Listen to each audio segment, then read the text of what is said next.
Bank থেকে আমি ঘুরতে গেছি না ফোন ধরে ফোন করেছি, ফোনটা কেটে দিয়েছে তো।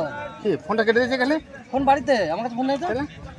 আমার কাছে ফোন নাই, ফোন বাড়িতে, আমি আসিনি। পড়ে যাবে বলে কোথায় কাদায় বৃষ্টি হচ্ছিল যে।